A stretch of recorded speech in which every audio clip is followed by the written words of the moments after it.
Poznajú na celom svete a čoraz viac sa udomácňuje aj na Slovensku. Zopár nadšencov našiel Marek Denčák aj v Poprade. Novodobí dobrodruhovia putujú mestami aj lesom, poklady hľadajú na zemi, pod vodou či v korunách stromov. Zoznam skríž je na internete, stačí si jednu vybrať a zadať súradnice do navigácie. Tuto môže byť niekde. No jasné, je to tady. Je to tady, dobre. Paráda, nejaká škatula veľká.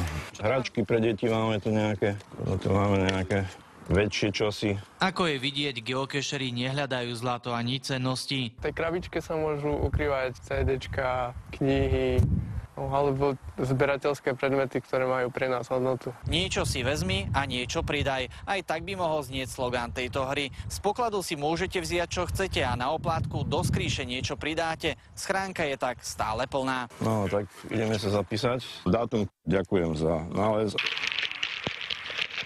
Môžu hľadať ďalší. Odmenou je často aj samotná cesta ku skríši. Človek sa dostane na také miesta, ktoré niekedy netuší, že vôbec sú v jeho okolí. Na celom svete je už približne 1,5 milióna úkrytov. Sú aj na Gerlachovskom štíte, na Severnom póle či dokonca vo vesmíre na stanici ISS. Najkazlivé je to zábavu. Užijete si pri tom kopec randy, napríklad natrafíte na nečakané situácie. Ladislavovi Nulasovi geocaching pripomína detské časy. Vtedy tiež ukrýval s kamarátmi v lese poklady. Sme si k tomu kreslili mapy a tak sme chodili ako kolo toho. A v podstate teraz, keď som tu na Staré Kolena objavil túto hru, tak mi to znova akože navodilo ten dojem tej radosti z tej hry. Geocaching je vraj aj výborný spôsob, ako motivovať milovníkov technológií či deti, aby sa otrhli od počítača a vyrazili do prírody.